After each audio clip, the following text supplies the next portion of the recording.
So last लेक्चरला आपण syllabus discuss केलं होतं, electrical power transmission and distribution. So in this lecture we are starting our first unit, that is basics of transmission and distribution.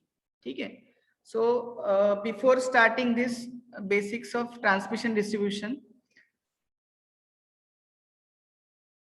आपल्याला transmission आणि distribution म्हणजे काय हे आपल्याला basic identify करायचं आहे. तर याच्यामध्ये फर्स्टली काय करतो आपण, ट्रान्समिट करण्याची गरज काय आहे. ठीक आहे. आता फॉर एक्झाम्पल एक पॉवर प्लांट आहे. ठीक आहे. जस्ट एक्झाम्पल लिहा. एक पॉवर प्लांट आहे किंवा त्याला बोलतो आपण generating station. You can use generating station. हा तुमचा जनरेटर आहे आणि हे तुमचं कन्झ्युमर आहे. ठीक आहे. हा आपण हे तुमचे कन्झ्युमर आहे किंवा लोड आहे. ठीक आहे. आता हे जर डिस्टन्स आहे, फॉर एक्झाम्पल या दोन्ही मध्ये डिस्टन्स आहे 100 किलोमीटर. किती आहे? 100 किलोमीटर. तर याच्यामध्ये तुम्ही जनरेटिंग स्टेशन पासून आपल्या कन्झ्युमर पर्यंत किंवा लोड पर्यंत आपल्याला पॉवर ट्रान्समिट करायची आहे. ठीक आहे. पॉवर ट्रान्समिट ॲज वेल ॲज डिस्ट्रीब्यूट करायची आहे. फॉर एक्झाम्पल आपण जनरेट करतो 11 kV, जे काही 100 मेगावॅट 200 मेगावॅट जनरेट करत असेल, that much of power you have to transmit from one point to other point. ठीक आहे. त्यासाठी मध्ये मध्ये काय डायरेक्टली तुम्ही एक टॉवर इन्स्टॉल करून इथे डायरेक्टली 3 फेज पॉवर ट्रान्समिट करू शकता का? It is not possible. हे फिजिबल नाही आहे आणि पॉसिबल पण नाही आहे. ठीक आहे. 100 किलोमीटर डायरेक्टली एक टॉवर इथे इन्स्टॉल केला आणि दुसरे टॉवर इथे इन्स्टॉल केला, हे पॉसिबल आहे का? नाही. That's why you are using substation. ठिकठिकाणी तुम्हाला सबस्टेशन्स यूज करायचे. ठीक आहे. त्याच्यामध्ये तुमचे व्हेरियस इक्विपमेंट्स असणार आहे, जसं तुमचं ट्रान्सफॉर्मर आला, सर्किट ब्रेकर आला, रिले आला. ठीक आहे. बस बार्स आले, स्विचिंग डिव्हाइसेस आले, फ्युजेस आले. ठीक आहे. हे तुमचे सबस्टेशन असणार आहे. या सबस्टेशन मध्ये काय होणार आहे, तुमचे व्होल्टेज काय होणार आहे, इन्क्रीज होणार आहे. ठीक आहे. जसं जसं तुमच्या लोडच्या जवळ येणार आहे तुम्ही, ठीक आहे, जसं तुमच्या लोडच्या जवळ येणार आहे तुमचं व्होल्टेज काय होणार आहे, ऍज पर रिक्वायरमेंट. आता रिक्वायरमेंट किती आहे, सिंगल फेज 230 वोल्ट रिक्वायर्ड आहे आणि 3 फेज आपल्याला 440 वोल्ट 3 फेज व्होल्टेज रिक्वायर्ड. ठीक आहे. जसं तुमच्या लोडच्या जवळ येणार आहे ते आपण स्टेप डाऊन करणार आहे. आता रिक्वायरमेंट काय आहे तुमच्या ट्रान्समिशन डिस्ट्रीब्युशनची, लॉंग डिस्टन्सला तुम्हाला पॉवर ट्रान्समिट करायचे. That's why you are using transmission and distribution network. ठीक आहे. आपण ट्रान्समिशन डिस्ट्रीब्युशन नेटवर्क यूज करतो. तर याच्यामध्ये आपण सिंपली बघू शकता single line diagram. First point is your single line diagram of electrical supply system. ठीक आहे. क्वेश्चन असा येऊ शकतो, draw the single line diagram, किंवा याच्यावरती क्वेश्चन असा येऊ शकतो, जर एमसीक्यू असेल तर what is the generating voltage level in India. ठीक आहे. किंवा नॉर्मल जनरेटिंग व्होल्टेज किती असणार आहे, किंवा ट्रान्समिशन व्होल्टेज किती आहे, डिस्ट्रीब्युशन व्होल्टेज किती आहे. ठीक आहे. हे क्वेश्चन्स याच्यावरती येऊ शकतात. ठीक आहे. तर बेसिकली आपल्याला सिंगल लाईन डायग्राम ड्रॉ करायचे जनरेशन, ट्रान्समिशन अँड डिस्ट्रीब्युशनची. ठीक आहे. किंवा त्यालाच बोलतात इलेक्ट्रिकल सप्लाय सिस्टम. ठीक आहे. So this is our single line diagram. ठीक आहे. याच्यामध्ये तुम्ही बघू शकता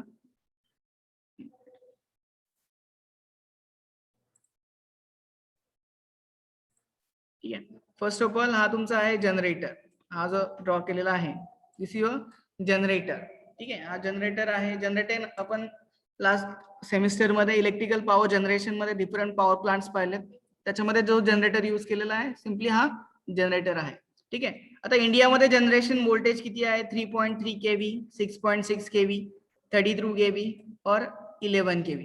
हे आपलं इंडियाचं जनरेशन व्होल्टेज आहे. म्हणजे इंडियामध्ये आपण 3.3 kV जनरेट करू शकतो और 6.6 kV जनरेट करू शकतो, 11 kV और 33 kV. हे स्टँडर्ड जनरेटिंग व्होल्टेज आहे. But out of this we are generating 11 kV. आपण हे 11 kV जनरेट करतोय बिकॉज ऑफ फॉर्म फॅक्टर. ते डिटेल मध्ये आपल्याला नेक्स्ट जसं सेकंड थर्ड युनिट चालू झाल्यानंतर कळेल. बट एवढंच लक्ष ठेवा, इंडियामध्ये जनरेशन व्होल्टेज लेवल जर विचारलं 3.3 kV आहे, 6.6 kV आहे, 11 kV आणि 33 kV. ठीक आहे. नेक्स्ट आहे आपला हा जो सेकंड कंपोनंट आहे हा तुमचा स्टेप अप ट्रान्सफॉर्मर आहे. ठीक आहे. आता व्होल्टेज जनरेट केलं 11 kV, जनरेशन झालं 11 kV जनरेट करतोय आपण. That voltage that you have to transmit up to consumer, म्हणजे कन्झ्युमर पर्यंत आपल्याला ट्रान्समिट करायचं आहे. ठीक आहे. फॉर एक्झाम्पल एक मिनिट,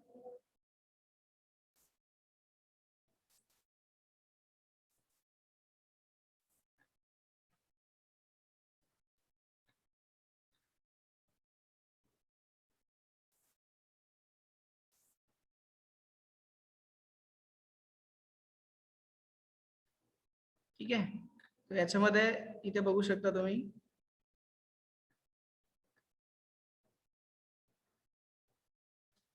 जनरेटर आहे. ठीक आहे. जनरेटर पासून आपण स्टेप अप ट्रान्सफॉर्मर कनेक्ट केलेला आहे. जे जनरेटिंग व्होल्टेज आहे that is step up with the help of step up transformer. ते आपल्याला व्होल्टेज इन्क्रीज करायचं आहे. ठीक आहे. आता व्होल्टेज इन्क्रीज का करायचं ते सांगतो.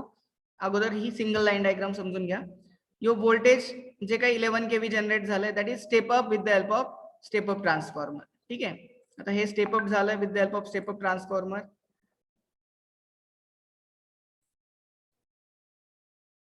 ठीक आहे.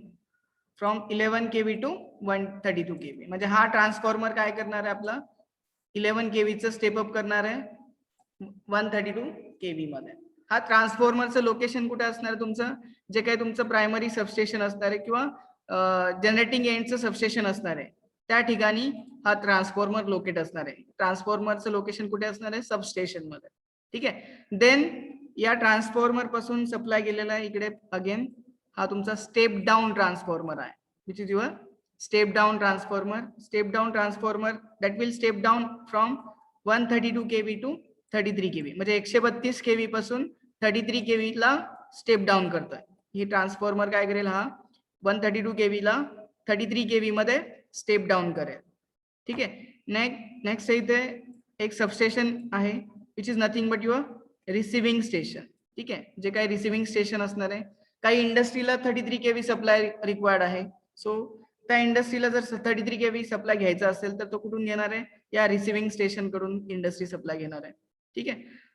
अगेन या रिसिव्हिंग स्टेशन मधून गेलं इथे पुढे स्टेप डाउन ट्रान्सफॉर्मरला 33/11 kV. म्हणजे जे 33 kV आहे तो 11 kV ला आपला स्टेप डाउन करणार आहे. हा ट्रान्सफॉर्मर आहे तुमचा step down transformer which step down from 33 kV to 11 kV. Next आहे तुमचं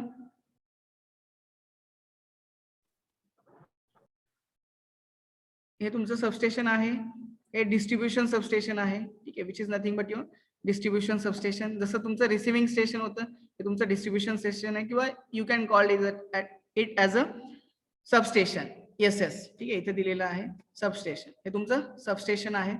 याच्यानंतर जो काही तुम्हाला 11 kV चा सप्लाय आहे, फॉर एक्झाम्पल डिफरंट रिजन्स मध्ये किंवा डिफरंट वेगवेगळ्या गावांमध्ये किंवा वेगवेगळ्या इंडस्ट्रीजला 11 kV चा सप्लाय रिक्वायर्ड आहे. तर या सबस्टेशन मधून तो 11 kV सप्लाय वेगवेगळ्या इंडस्ट्री किंवा फीडर्स जातात. सिम्पली हे तुमचे फीडर आहेत. ठीक आहे. फीडर कोणते तुमच्या वेगवेगळ्या गावांसाठी जातात 11 kV चे फीडर.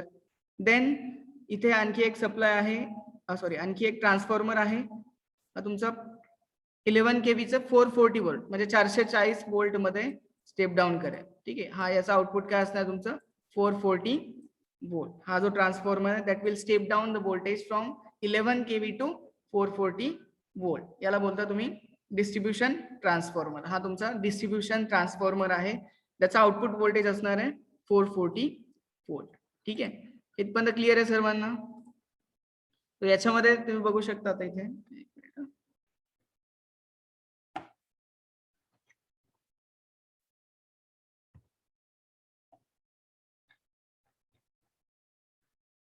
ठीक आहे. इथपर्यंत आलं. हा तुमचा ट्रान्सफॉर्मर 11 kV चं 440 वोल्ट मध्ये स्टेप डाउन करेल. त्याच्यानंतर जे काही तुमच्या गावामध्ये डिफरंट लोकेशन्स असतील किंवा वेगवेगळी घरं असतील. ठीक आहे. प्रत्येक घरामध्ये सप्लाय न्यायचा आहे. ठीक आहे. म्हणजे हे तुमचे कन्झ्युमर आहेत, वेगवेगळे कन्झ्युमर आहेत, त्या कन्झ्युमर पर्यंत सप्लाय तुमचा पोहोचवला जातो. हा सिंगल फेज सप्लाय तुमच्या सिंगल फेज 230 वोल्ट सप्लाय तुमच्या घरामध्ये येतो with the help of distributor. याला काय बोलतात, या जे लाईन्स असतात, हे जे कंडक्टर्स असतात याला बोलतात डिस्ट्रीब्युटर.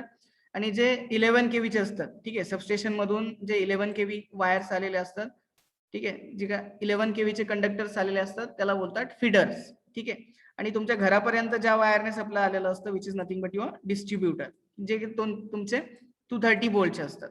क्लिअर इथपर्यंत? इथपर्यंत क्लिअर आहे का? इथपर्यंत क्लिअर आहे सर्वांना? परत एकदा सांगतोय, दिस युअर जनरेटर. हा तुमचं जनरेटर आहे किंवा जनरेटिंग स्टेशन आहे जिथे आपण व्होल्टेज जनरेट करणार आहे किंवा पॉवर जनरेट करणार आहे. ठीक आहे. व्होल्टेज जनरेटिंग व्होल्टेज किती आहे इंडियामध्ये 3.3 kV, 6.6 kV, 11 kV and 32 kV. तर त्याच्यामध्ये नॉर्मली आपण 11 kV जनरेट करतो इंडियामध्ये. ठीक आहे. हे झालं जनरेशन. देन नेक्स्ट तुमचा स्टेप अप ट्रान्सफॉर्मर आहे. ठीक आहे, स्टेप अप ट्रान्सफॉर्मर मध्ये काय तुमचं जे काही 11 kV जनरेट केलं जनरेटरने, that will step up to 132 kV. आता याच्यामध्ये परत सांगतो स्टेप अप का करायचं. ठीक आहे, स्टेप अपची गरज काय आहे त्याच्यामध्ये, एक मिनिट. ठीक आहे, जर व्होल्टेज स्टेप अप केलं नाही तर काय होणार आहे. आता फॉर एक्झाम्पल जसं तुम्हाला सांगितलं होतं एक्झाम्पल, तुमच्या ट्रान्समिशन लाईन ही सपोज लोकेट आहे 100 किलोमीटर. ठीक आहे, आता 100 किलोमीटर पर्यंत आपल्याला ट्रान्समिशन लाईन किंवा पॉवर ट्रान्समिट करायची आहे. ठीक आहे, 100 किलोमीटर पर्यंत पॉवर ट्रान्समिट करायचे. जनरेटिंग स्टेशन इथे आहे आणि हा तुमचा कन्झ्युमर आहे. त्याच्यामध्ये डिस्टन्स आहे 100 किलोमीटरचं. आता 100 किलोमीटरचे जर ट्रान्समिशन लाईन इन्स्टॉल करायची झाली आणि आपलं जनरेशन व्होल्टेज आहे 11 kV, 11 kV आपण जनरेट केलेला आहे. सिम्पली डायरेक्टली ट्रान्समिशन लाईन जर टाकल्या 100 किलोमीटर मध्ये, ठीक आहे, तर हे पॉसिबल आहे का? ठीक आहे, पॉसिबल आहे. बट जे जनरेटिंग व्होल्टेज आहे 11 kV के तुम्ही सप्लाय करणार या ट्रान्समिशन लाईनला. ठीक आहे, 11 kV जर सप्लाय केलं, सपोज 11 kV सप्लाय केलं आणि ट्रान्समिशन लाईन मध्ये लॉसेस होणार आहे, या लाईन मध्ये काहीतरी लॉसेस होणार आहे, त्याला बोलतात I2R लॉस किंवा ट्रान्समिशन लाईन लॉस. ठीक आहे, ट्रान्समिशन लाईन मध्ये लॉसेस होणार आहे. I2R nothing but due to current and resistance. ठीक आहे, due to varying current and resistance, याच्यामध्ये या कंडक्टरला किंवा ट्रान्समिशन लाईनला काहीतरी रेजिस्टन्स असणार आहे, तो रेजिस्टन्स करंटला अपोज करणार आहे. Due to that your power loss will be occur. Power loss or line losses in transmission line will be occur. Transmission line मध्ये losses होतात. ड्यू टू दॅट लॉसेस तुमचे व्होल्टेज काय होतं, व्होल्टेज ड्रॉप होतं. त्यालाच बोलतो आपण I into R, current into resistor.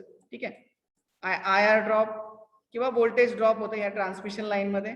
आणि जे काही तुमच्या रिसिव्हिंग एंडला आहे, ठीक आहे, म्हणजे जिथं तुमचा लोड कनेक्ट केलेला आहे, रिसिव्हिंग एंडला जे रिक्वायर्ड व्होल्टेज आहे, फॉर एक्झाम्पल आपल्याला 440 रिक्वायर्ड आहे किंवा 11 kV, जेवढं आपण ट्रान्समिट करतोय तेवढंच आपल्याला भेटलं पाहिजे, म्हणजे 11 kV आपल्याला भेटलं पाहिजे. But due to the losses, म्हणजे जे ट्रान्समिशन लाईन मध्ये लॉसेस होतात, हे तुमचे जेवढं आपण सप्लाय करतोय तेवढंच आपल्याला रिसिव्हिंग एंडला भेटेल का? नाही भेटणार.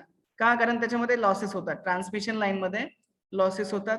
म्हणजे जे आपल्याला जेवढं पाठवतंय त्याच्या काही पर्सेंट मध्ये भेटेल. फॉर एक्झाम्पल 1 kV भेटतं आपल्याला, 11 kV आपण ट्रान्समिट करतोय आणि आपल्याला रिसिव्हिंग एंडला किती भेटतंय? 1 kV. ठीक आहे, मग हे फिजिबल आहे का? म्हणजे एवढी ट्रान्समिशन लाईन इन्स्टॉल करायची आणि रिक्वायर्ड व्होल्टेज आपल्याला 11 kV आहे, भेटतंय 1 kV. ठीक आहे, 1000 वोल्ट भेटतंय, म्हणजे हे तुमचं फिजिबल नाहीये. म्हणजे त्याच्यामध्ये जे ट्रान्समिशन लाईन आहे ते लॉसेस ऑकर होतात त्याच्यामध्ये. That's why in order to reduce the transmission line losses, म्हणजे ट्रान्समिशन लाईन लॉसेस रिड्यूस करण्यासाठी आपण काय करतो, व्होल्टेज इन्क्रीज करतो. Or you can step up the voltage up to certain value. म्हणजे इथे आपण 132 kV पर्यंत व्होल्टेज स्टेप अप केलंय. ठीक आहे, 132 kV ला व्होल्टेज आपण स्टेप अप करतो या केसमध्ये. ठीक आहे, in order to minimize the transmission line losses. Clear आहे सर्वांना? क्लिअर आहे का? In order to minimize transmission line losses you have to step up the voltage. Voltage आपल्याला काय करायचंय? स्टेप अप करायचंय. ठीक आहे, आता इथे या केसमध्ये आपण व्होल्टेज स्टेप अप केलंय.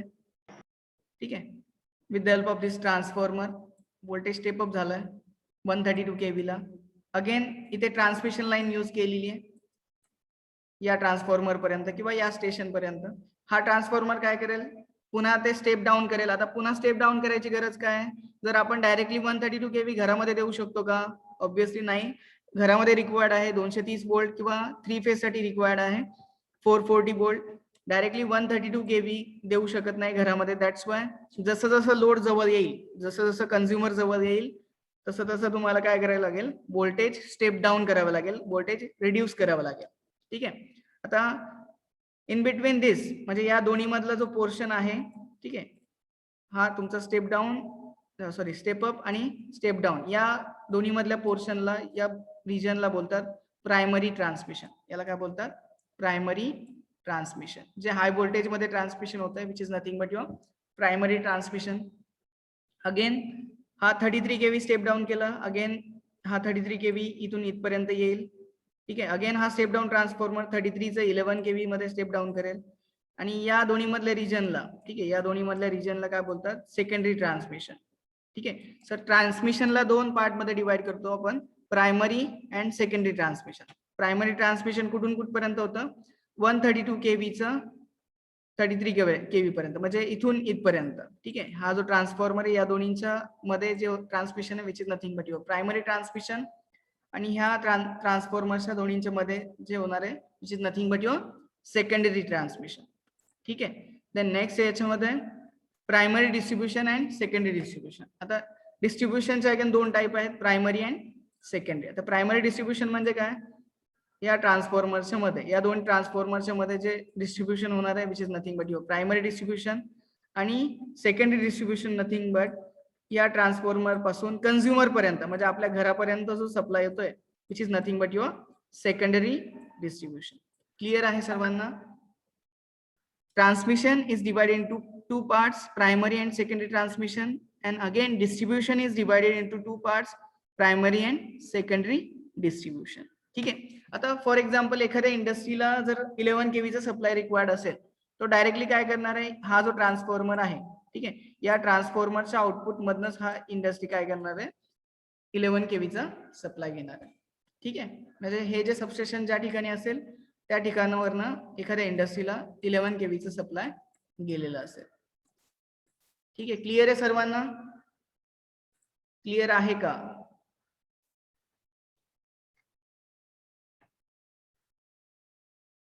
क्लिअर आहे सर्वांना.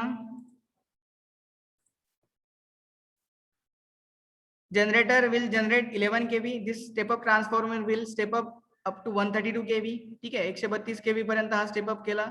अगेन हा स्टेप डाऊन ट्रान्सफॉर्मर आहे. जसं जसं तुमचा कंझ्युमर किंवा लोड सेंटर जवळ येईल तसं आपल्याला स्टेप डाऊन करावं लागतं. दॅट्स वाय हे 132 केव्ही हा step down transformer step down करेल किंवा कमी करेल अप टू 33 केव्ही पर्यंत, 33 केव्ही पर्यंत. ठीक आहे. पुन्हा हा 33 केव्हीचा ट्रान्सफॉर्मर आहे किंवा जो 33 केव्हीचा सप्लाय आहे या ट्रान्सफॉर्मर पर्यंत येईल. ठीक आहे. This transformer will step down again. ठीक आहे. हा पुन्हा स्टेप डाऊन करेल 33 केव्हीला 11 केव्ही मध्ये. जसं तुमचं इंडस्ट्रीची रिक्वायरमेंट असेल, काही कंपन्यांमध्ये 11 केव्ही सप्लाय रिक्वायर्ड असेल, तो त्या कंपन्या काय करतील, याच्या आउटपुट मधून, या ट्रान्सफॉर्मरच्या आउटपुट मधून डायरेक्टली सप्लाय घेतील 11 केव्हीचा. ठीक आहे.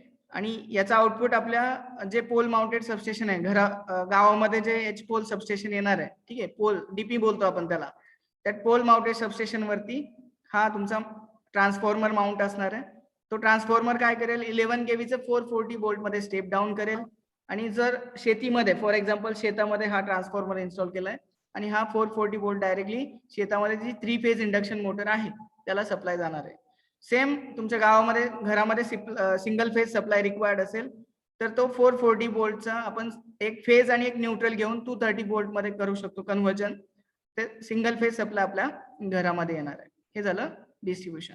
आता याच्यामध्ये तुम्ही बघू शकता इथे आहे, transmission can be divided into two types, primary transmission, secondary transmission. Similarly distribution is divided into two types, primary distribution आणि सेकंडरी डिस्ट्रीब्युशन. ठीक आहे. क्लिअर आहे सगळ्यांना. सिंगल लाईन डायग्राम क्लिअर आहे का. Generation that I already explain. ठीक आहे, explain केलेलं आहे. याच्यामध्ये generator with the help of generation होणार आहे. ठीक आहे. जनरेटिंग व्होल्टेज लेवल किती आहे, 3.3 केव्ही, 6.6 केव्ही, 11 केव्ही. याच्यामध्ये ऍडिशनल आहे 17.5 केव्ही, 32 केव्ही. एवढं व्होल्टेज आपण जनरेट करू शकतो.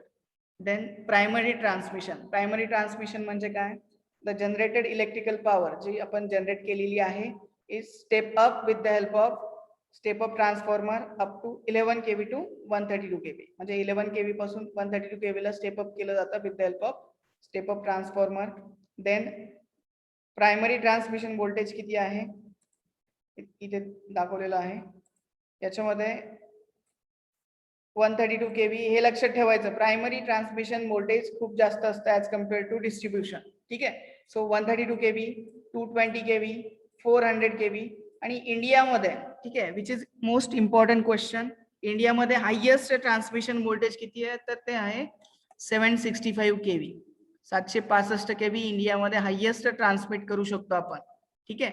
देन नेक्स्ट आहे याच्यामध्ये सेकंडरी ट्रान्समिशन. तर त्याच्यामध्ये the voltage is step down from 132 kV to 33 kV by step down transformer आणि voltage level आहे त्याची 33 or 66 kV. म्हणजे सेकंडरी ट्रान्समिशनची voltage level असते 33 or 66 kV. Similarly, primary distribution, the voltage is stepped down again from 33 kV to 11 kV. म्हणजे 33 kV पासून 11 kV पर्यंत step down केलं जातं with the help of step down transformer. आणि primary डिस्ट्रीब्युशनचं voltage आहे 11 kV for long distance line. ठीक आहे. Long distance साठी 11 kV असणार आहे आणि इंडस्ट्रीसाठी 33 आणि 66 kV असणार. ठीक आहे. 33 आणि 66 kV इंडस्ट्रीसाठी असणार आहे. Similarly secondary distribution, the voltage is step down again from 11 kV to 440 volt, जे तुमचा पोल माउंटेड सबस्टेशन करणार आहे. देन याच्यामध्ये with the help of step down transformer, त्याची लेवल असणार आहे secondary distribution voltage level is 415 volt और 440 volt बोलतो आपण त्याला, आणि 230 वोल्ट. हे तुमच्या सेकंडरी डिस्ट्रीब्युशनची व्होल्टेज लेवल आहे. क्लिअर आहे सगळ्यांना हे?